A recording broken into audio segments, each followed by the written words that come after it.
Oh, I'm on.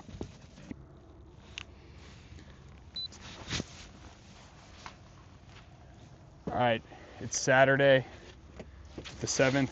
Zach and I are out on Alamacani boat ramp is where I put my boat in. So if anybody's wondering if you can put your boat in there, I got a 16-foot John boat with a 90 on it, and it was perfectly fine, and it's almost close to low tide. It's 4:13 right now, and low tide's at 6 p.m. Should maybe a little bit earlier than 6 here.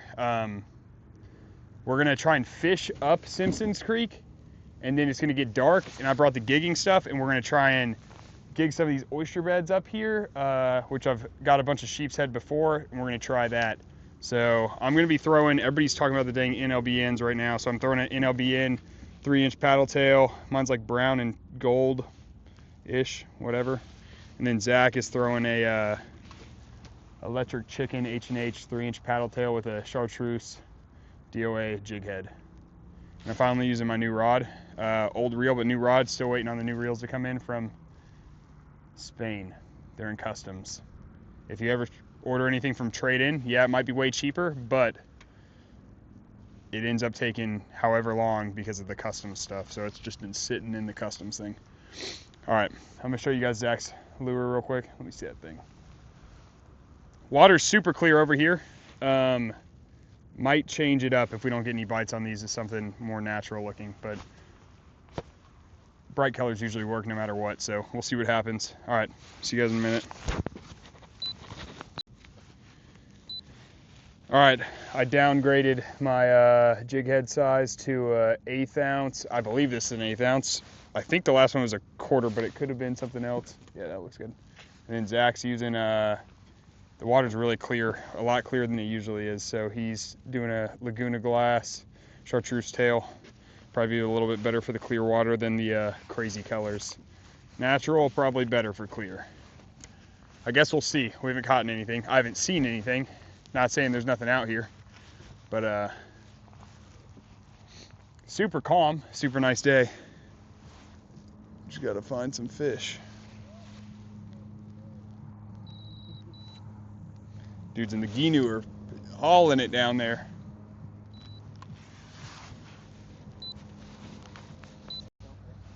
And that was a mullet. I do think it gets better back up in here, but we're just testing out the waters. This isn't where I usually fish. Putting the juice on it, juicing her up. It ain't gonna hurt, I'll tell you that much. I don't know if it's just timing or what, you know, but there a lot of the fish I do catch, it's like the 3rd cast after I put that stuff on there. Yeah, it can't hurt. What you got in your hand? Oh, what the balls? Well, there goes that. Is your knot catching? Yeah. Because like I felt mine catch a couple times when I reel it in past the. Yeah, I wouldn't reel it in past there. I didn't mean to. Huh? That's what you've been doing. Yeah, I mean, it's a bad decision making. That's my fault. Well, and that's why you don't use expensive freaking. It's easier to cast. What? When it's up in there? Yeah, it is. I'm trying to get us in there now. All right, I have changed up because I just threw my whole lure off. Screw the NLBNs because I'm not gonna lose another expensive one. This is just a gold 5-inch jerk shad, 3/16 ounce pink Z-Man. I'd probably be throwing an 1/8 ounce, but I don't have any. So that's my own fault right there. You know him, dude. He'll really. He's like, I didn't take off. I've been still here in the morning. Did my territory. I was like, boy. You go sit out there, sit in the morning, and you go home at 2 or 3, and you're taking fella to softball at 3:30. I was like, be careful, dude. Yeah. Oh, I'm on. Redfish.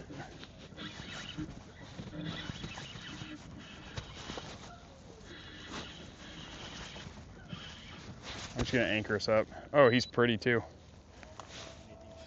If you want to get the net.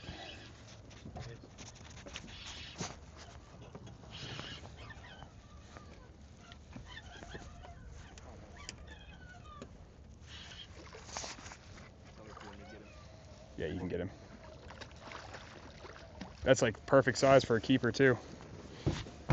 Hey dude, not a skunk. We caught something. Nice. That is a nice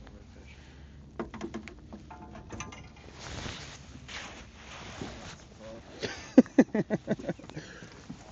On the jerk shad, 5-inch jerk shad, a little red. Nice and pretty though. It's the theatrics.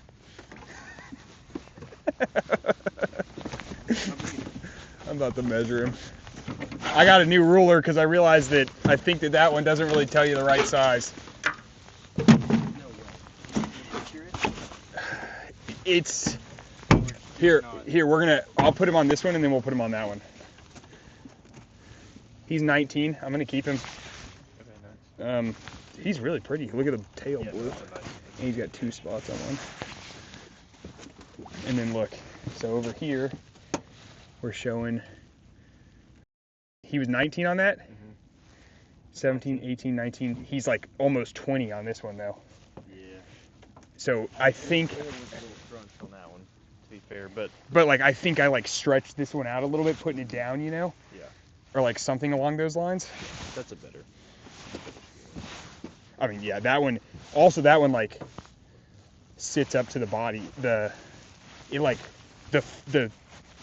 curve of the fish sits in that one nicely, you know? Yes, yeah. You can stick the nose right up there, like, that's a more official. This is more official. All right, well, they're here. You got to catch one now. I would, instead of flipping the bail to make the line stop, I would use your hand on the line, if that makes sense, because then you can sort of judge it, and it's more of, when you do the bail, like, you see how it flies back towards you 3 feet? Yeah, because I did it in the air. Yeah. And it came flying out. That's why I made that noise. Yeah. Like, until you get to where you just know it's going to land where you want it to. Like, I go like this, and I, like, sort of, Oh, okay. like, and it also, another thing that it does is it slows the descent rate down, so it actually makes, like, less of a splash in the water, you know? Yeah. And that actually, like, helps not scare them away if you're, like, usually if you're just sending it over there and you got a weight and it's super glassy, you know?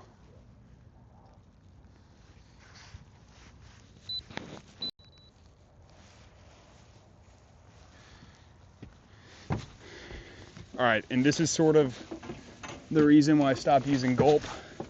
I caught one fish on this thing, got snagged on a few oysters, and it ripped the entry piece out.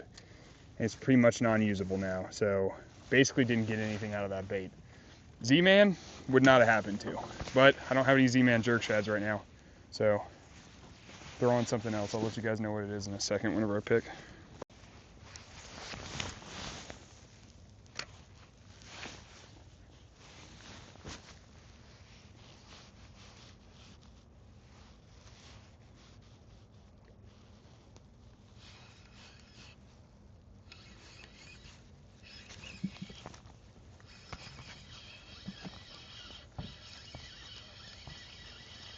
Check it out. Oyster. It's a pretty sick one right there. Alright, which one of these little fish is still lucky to you? I don't know, you can go in the front of that thing or in that little gulp thing. Yeah, choose something out of there.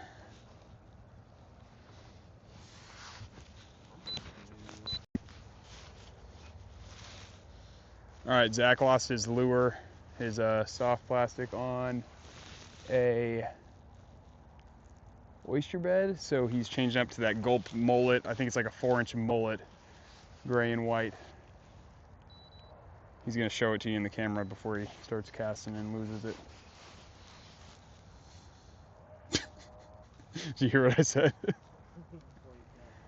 Before he casts and loses it.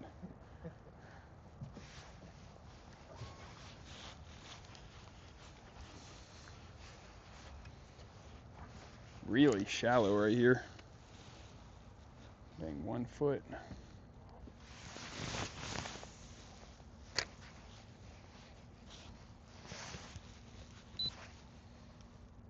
We got some birds working up there.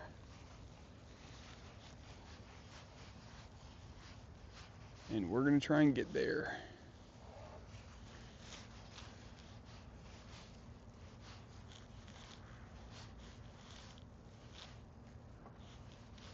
What the oh geez. What?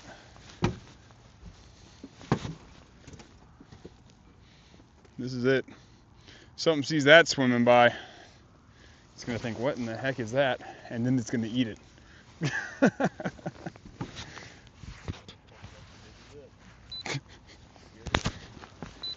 Putting them in your pocket? I had anything in my pocket. Sure enough, right before dark, a lot more movement now, mullet or jump in, stuff like that. But probably realistically only have maybe 15 more minutes worth of daylight. Something just hit right there. Look like a trout. Oh, maybe we'll catch another fish.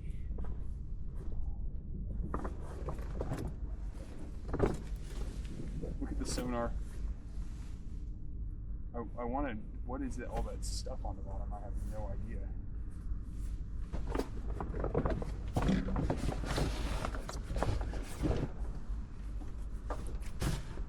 Nematodes.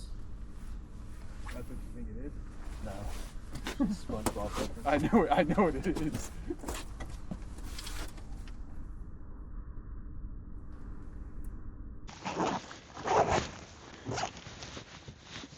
All right, we just got done fishing. We're gonna turn the boat into gigging mode.